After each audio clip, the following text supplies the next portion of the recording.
ইংল্যান্ডের বাড়ি ভাড়া এমনিতেই আকাশছোঁয়া। তার উপরে প্রত্যেক বছর এই টাকার অ্যামাউন্টটা লাফিয়ে লাফিয়ে বাড়তে থাকে। তো এবছরে আমাদের হাউস রেন্টের কন্ট্রাক্ট নতুন করে রিনিউ করার সময় কত টাকা করে আরো ভাড়া বাড়িয়ে দিয়েছে সেটা তো অবশ্যই আপনাদেরকে জানাবো, এবং তার সাথে সাথে এখানকার বাড়ির যে কন্ট্রাক্টগুলো সাইন করতে হয় তো তার কিছু খুঁটিনাটি ইনফরমেশন শেয়ার করব আজকের ব্লগের মাধ্যমে। তো নমস্কার, মহুয়াস ডেইলি ব্লগে আরও একবার আপনাদের সবাইকে স্বাগত জানাই। আশা করি আপনারা সবাই ভালো আছেন। আজ হলো শনিবার, খুব মেঘলা একটা দিন।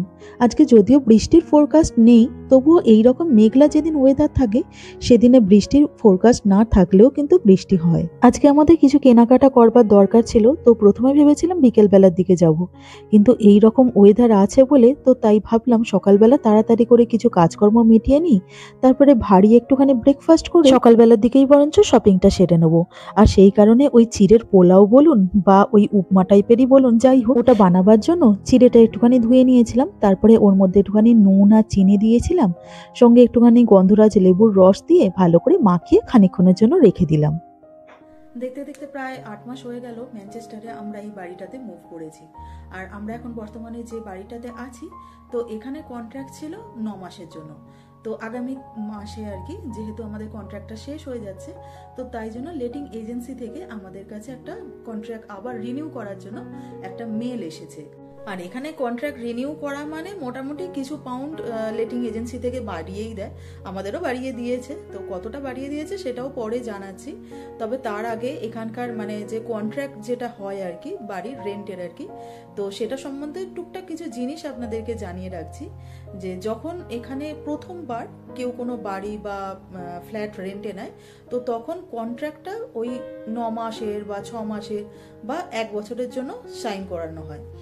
তো এবারে এইটার মানে হচ্ছে ওই 9 মাস বা 6 মাস বা 1 বছর যতদিনের জন্যই আপনাকে কন্ট্রাক্টটা সাইন করানো হোক না কেন, তার আগে মানে ততদিন পর্যন্ত অ্যাকচুয়ালি আপনি মানে বাড়ি ভাড়া দিতে বাধ্য।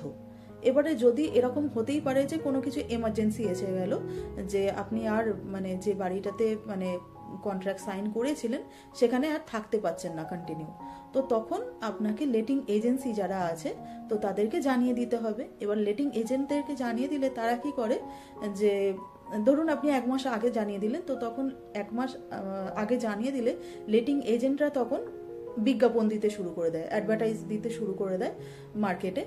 তো ওই 1 মাসের মধ্যে যদি কোনো নতুন মানে ভাড়াটে পেয়ে গেল তো তাহলে খুব ভালো। এবারে যদি না পায় তো তাহলে যত দিন পর্যন্ত নতুন ভাড়াটে পাবে না তত দিন পর্যন্ত কিন্তু অ্যাকচুয়ালি আপনি বাড়ি ভাড়া দিতে বাধ্য। এছাড়া যে বিজ্ঞাপনটা দেয়া হবে মার্কেটে, তো সেটার টাকাও কিন্তু আপনার কাছ থেকেই নেবে। তো এইসব জিনিস তো আছেই। আমাদেরও ওই জন্য মানে এই যেহেতু 9 মাসে মানে কন্ট্রাক্টটা যেহেতু শেষ হয়ে যাচ্ছে, তো আবার কন্ট্রাক্ট রিনিউ করার জন্য আমাদেরকে 1 বছরের আর কি কন্ট্রাক্ট রিনিউ করার জন্য আমাদের কাছে একটা মেল এসেছে। তো প্রথমবারে কি হয়, আপনার কাছে কোনো অপশান থাকে না, মানে লেটিং এজেন্সিরা যত দিনের জন্য বলবে আপনাকে তত দিনের জন্য কন্ট্রাক্ট সাইন করে নিতেই হবে। যখন আপনি 6 মাস 9 মাস বা 1 বছর থেকে গেলেন, তারপরে যখন কন্ট্রাক্ট রিনিউ করার সময়টা আসে, তো তখন আপনার কাছে একটা অপশান থাকে যে আপনি মান্থ টু মান্থ রোলিং করতে পারেন। মানে আপনার কোনো মানে 6 মাস 9 মাসের এরকম কোনো ধারাবাহিকভাবে নির্দিষ্ট কোনো টাইমের জন্য আপনাকে মানে কন্ট্রাক্ট সাইন না করলেও হয়। তবে এবার অবশ্য এটা একদম মানে কি বলুন তো, মানে লেটিং এজেন্সির উপরে ডিপেন্ড করছে। এক একটা লেটিং এজেন্ট যেমন ভীষণ ভালো হয়, আবার এক একটা লেটিং এজেন্ট একটু বদমাইশও হয়। তারা আবার না মানে কথা ঠিক শুনতে চায় না, তারা মানে তাদের মতনই চলে যে না 6 মাসেরই করতে হবে 9 মাসেরই করতে হবে। কিন্তু আমাদের যারা লেটিং এজেন্ট তারা যথেষ্ট ভালো। তো তাদেরকে আমরা বললাম যে দেখুন আমাদের দুটো প্রবলেম আছে। 1 নম্বর, আমার মেয়ে কাছে পিঠের মধ্যে কোনো স্কুল পায়নি, তো হতেই পারে আমার মেয়ে হয়তো দূরে কোথাও স্কুল পেলো, সেই জন্য আমাদেরকে বাড়ি চেঞ্জ করতে হলো। প্লাস আমাদের বর্তমানে ভিসা আছে 2025 সালের এপ্রিল মাস পর্যন্ত, তারপরে কোনো সেইভাবে ভিজিবিলিটি নেই। মানে কন্ট্রাক্ট রিনিউ আমাদের ভিসা রিনিউ হতেও পারে আবার নাও হতে পারে, এগুলো তো আমাদের হাতে নেই। কোম্পানি যতদিন মানে রাখবে মনে করবে ততদিন রাখবে। তো সেটারও একটা ব্যাপার আছে। এবারে আমি যদি এখন 1 বছরের জন্য কন্ট্রাক্ট সাইন করে রাখি, তো তার মানে 2025 সালের আমার তার মানে হচ্ছে অক্টোবর বা অক্টোবর মাস পর্যন্ত তাহলে আমাকে মানে কন্ট্রাক্টটা সাইন করতে হবে। এবার ততদিন যদি আমি না থাকি, তো তাহলে তো আমাকে এক্সট্রা টাকাটা দিতে হবে, তো সেটা আমি চাইছি না। তো লেটিং এজেন্সিকে বলতে তখন ওরা বললো যে আচ্ছা ঠিক আছে, তাহলে মান্থ টু মান্থ রোলিং করিয়ে নিন। তবে এই টাকা পয়সা একটুখানি বাড়িয়ে দিয়েছে। আগে তো আমাদের 1250 পাউন্ডের মতন ভাড়া ছিল, আর আবার 50 পাউন্ড ভাড়া বাড়িয়ে দিয়েছে, মানে 50 পাউন্ড মানে 5000 টাকার মতন আরও ভাড়া বাড়িয়ে দিয়েছে। মানে এখন 1300 টাকা আর কি, আমার 1300 পাউন্ড আর কি, সরি 1300 টাকা নয়, 1300 পাউন্ড হচ্ছে বর্তমানে আমাদের বাড়ি ভাড়া। তবে 1300 পাউন্ড অতটাও গায়ে লাগছে না, কারণ আমাদের যেহেতু গ্যারাজ আছে, তো সেটাকেও আমরা রেন্টে দিয়ে দিয়েছি, ওখান থেকেও আমরা কিছুটা টাকা পেয়ে যাই। তো সব মিলিয়ে আপাতত ঠিকঠাকই আছে। আর আপাতত আমরা আবার নতুন কোনো ফ্ল্যাটেও মুভ করতে পারবো না, কারণ ওই যে বললাম, প্রথমবার যদি আমি কোনো ফ্ল্যাট বা বাড়ি রেন্টে নিই, তো তাহলে একটা 6 মাস বা 1 বছরের একটা নির্দিষ্ট আর কি মানে কন্ট্রাক্ট আর কি সাইন আমাকে করতেই হবে। তো ততদিন ধরে আমাকে এই বাড়িতেই থাকতে হবে। তো তাই জন্য আমরা মান্থ টু মান্থ রোলিং করে নিয়েছি। আর এটাতে সুবিধা হচ্ছে কি, আমি যখন ধরুন বাড়ি ছাড়বো, তার 1 মাস আগে আমি আমার লেটিং এজেন্সিকে জানিয়ে দেবো। তো সেইভাবে ওরা অ্যাডভার্টাইজ দিতে শুরু করে দেবে, এবং সেক্ষেত্রে না তো অ্যাডভার্টাইজের টাকা আমার কাছ থেকে নেবে, আর না তো এক্সট্রা কোনো কিছু আমাকে পে করতে হবে, যে বাড়ি ফাঁকার পড়ে রয়েছে তার জন্য আমাকে এক্সট্রা কোনো কিছু পে করতে হবে না। মানে নতুন ভাড়াটে এলো কি এলো না, তাতে আমাদের মানে মাথা ব্যথার কোনো ব্যাপার নেই। তো সেই জন্য আমরা মান্থ টু মান্থ রোলিং করে নিয়েছি। তো এই হচ্ছে ব্যাপার, এই হচ্ছে মানে কন্ট্রাক্ট সম্বন্ধে খুঁটিনাটি কিছু জিনিস, যেটা মানে আপনাদেরকে জানিয়ে রাখলাম। আর ওদিকে আবার জলখাবারটা রেডি করি, চিড়েটা বেশ ভিজে গেছে, এবার রেডি করে তাড়াতাড়ি খাওয়া দাওয়া করে আবার বেরোই। এখনো বৃষ্টিটা হচ্ছে না, আকাশটা ঘুটে আছে, এখন দেখা যাক, বৃষ্টি না হলেই ভালো। প্রথমে একটুখানি কাঁচা বাদাম ভেজে নিচ্ছি। এবারে বাজার থেকে যে কাঁচা বাদামগুলো পেয়েছিলাম এত ভালো না, কি বলবো, মানে প্রচন্ড ফ্রেশ ছিল। এরপরে শুকনো লঙ্কা আর একটুখানি সর্ষে ফোড়ন দিয়ে দিয়েছিলাম। এখানে আবার কাঁচা কারি পাতা একদম পাওয়া যায় না, মানে আমি তো অন্তত দেখিনি, তাই বাধ্য হয়ে এই শুকনো কারি পাতাগুলোই আনতে হয়। আর এই কারি পাতাগুলো আবার তেলেতে দিয়ে সঙ্গে সঙ্গে যাই হোক কিছু ভেজিটেবল দিয়ে দিতে হয়, না হলে কারি পাতাগুলো এমনিতেই শুকনো, ওর মধ্যে এমনিতেই কোনো ফ্লেভার পাওয়া যায় না, তার উপরে একটুখানি তেলেতে দিলেই না কিরকম যেন একটা পুড়ে পুড়ে যায়। আজকে যে ভেজিটেবল গুলো ইউজ করলাম, তো ওগুলো হচ্ছে সব ফ্রোজেন ভেজিটেবল, মানে একটুখানি সেদ্ধ করাই থাকে। তো তাই জন্য একটু সামান্য নেড়ে চেড়ে নিলেই হয়। আর তারপরে ওই চিড়েটাকে দিয়ে একটু সামান্য নেড়ে চেড়ে নিলাম। আর এই যে আমাদের জলখাবার একদম রেডি। এই যে সুদীপ্তর আর কুহুর জলখাবারটা বাড়াও হয়ে গেছে, আর আমার আর টুকুরটা ওই প্যানের মধ্যে আছে। এদিকে আবার আমার রান্না বান্নাও একদম রেডি, বেশি কিছু করিনি, ওই আলু দিয়ে মাছের ঝোল করেছিলাম, আর এই যে ভাত। আমরা যে বিল্ডিংটাতে থাকি, তো ওর নিচে একটা সুন্দর ফাউন্টেন টাইপের আছে। কয়েকদিন ধরেই দেখছিলাম ফাউন্টেনটা বন্ধ করা আছে, তো এখন দেখছি রঙের কাজ চলছে। এই ফাউন্টেনটা না যতদিন বন্ধ থাকে ততদিন ভালো, কারণ ফাউন্টেনে যদি জল না দেখতে পায় তাহলে টুকু কোনো ঝামেলা করে না, আর যেমনি জল দেখতে পাবে অমনি ওখানে ঝাপাঝাপি করবার খুব চেষ্টা করে। এদিকে আবার ভারী একটুখানি ব্রেকফাস্ট করে তারপরে আমরা বেরিয়ে পড়লাম শপিং করতে। অ্যাকচুয়ালি আর কিছুদিন বাদেই তো এখানে শীতকাল চলে আসবে, আর এখানে শীতকাল মানে তো জাঁকিয়ে ঠান্ডা, তাই আজকে এখানে এসেছি মেনলি একটা ডুভেট কেনার জন্য। চলো এদিকে এসো।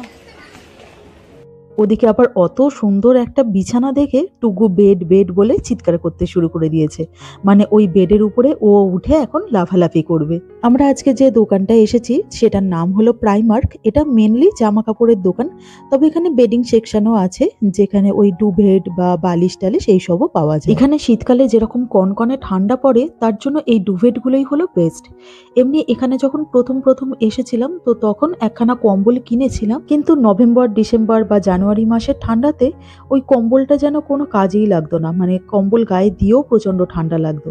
তো তারপর থেকে এই ডুভেটগুলোই কিনে নিয়েছি। এগুলো হলো খানিকটা আমাদের দেশে যেরকম বালাপোষ পাওয়া যায় সেই রকম টাইপের, বেশ ভালো, মানে গায়ে দিলে না বেশ গরম একটা ভাব আসে। তো সেই জন্যই একটা ডুভেট কেনার জন্য আজকে এখানে এসেছি। এগুলো হচ্ছে তোমার 14 পাউন্ডের, এটা হচ্ছে 16 পাউন্ডের, আর এটা হচ্ছে 20 পাউন্ডের। দেখো আমাদের তো দুটো আছে, আমার মনে হয় তোমার একার জন্য, তাহলে এটা হলেই তো হয়ে যায়। তাহলে এটা হলেই 14 পাউন্ডের, এটাই নিয়ে নি।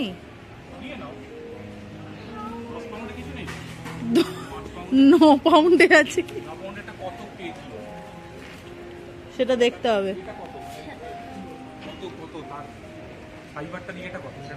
না হ্যাঁ দেখছি, এটাও 13.5, এটাও 13.5। কি করব? এটা অ্যাকচুয়ালি সুপার, এটা সিঙ্গেল। হ্যাঁ তোমার তো সিঙ্গেল হলেই হয়ে যাবে, তাই না? তুমি ডবল সিঙ্গেল যে, হ্যাঁ এটা সিঙ্গেল, আর এটা কিং সাইজ। তো কিং সাইজের আমার তো প্রয়োজন নেই। এটা ছোট হবে না তো? না তোমার তো সিঙ্গেল একার জন্য হয়ে যাবে। পাতলা না পাতলা হবে না তো। এই তো 13.5, এটাও 13.5ই আছে। এবারে তুমি, তোমার যদি মনে হয় তাহলে আমাদের তো দুখানা কিং সাইজের আছে, তাহলে তুমি এটা মাম্মামকে দিয়ে তুমি চেঞ্জ করে নিতে পারো। তাহলে বেকার এত দাম দিয়ে কিনবো না। এটা আমি তো বলছি ঠিক আছে না, ঠিক আছে ওটাই নিয়ে নি। ডুবেট আমাদের কেনা হয়ে গেছে, আর তারপরে ওই প্রাইমার্কেরই কিড সেকশনে চলে এসেছি। এখানে টুকগুড় আর কুহুর জন্য কিছু জিনিসপত্র কিনে নিলাম। আগামী শনিবার আবার আমাদের একজনদের বাড়িতে ইনভিটেশন আছে, আর যাদের বাড়িতে যাব তাদের আবার একটা বাচ্চা আছে যে টুকুর থেকে ওই 1 বছরের বড়, মানে 3 বছর বয়স। তো ভাবলাম এখানে যখন এসেছি তো তখন বরঞ্চ ওই বাচ্চাটার জন্য একটা জামা কাপড় কিনে নিই।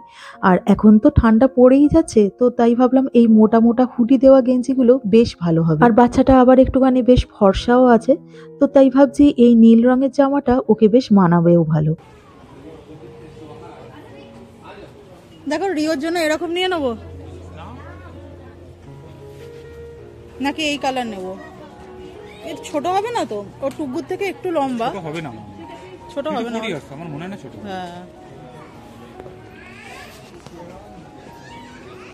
কেনাকাটা সেরে সবে বেরিয়েছি। আজকে আবার এই ভর দুপুরবেলা মেয়ের হঠাৎ করে কফি খাওয়ার খুব ইচ্ছা হয়েছে, তাই প্রাইমার্কের একদম সামনেই কোস্টা কফির একটা দোকান আছে, তো সেখানেই চলে এসেছি। আর এই যে মেয়ের কফি আর আমাদের কোল্ড ড্রিঙ্কস দুটোই চলে এসেছে। হোয়াইট সুগারই নিলাম, ব্রাউন সুগার ছিল।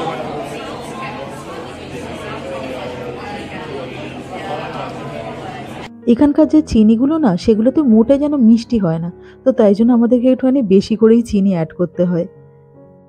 চলো এনজয় ইওর কফি। শপিং করে কফি খেয়ে তারপরে চলে এসেছি একটা গ্রসারি স্টোরেতে, ওই কিছু জিনিসপত্র টুকটাক কেনার আছে। তো চলুন এই কেনাকাটা করতে করতে আজকের ভিডিওটা বরঞ্চ এখানেই শেষ করি।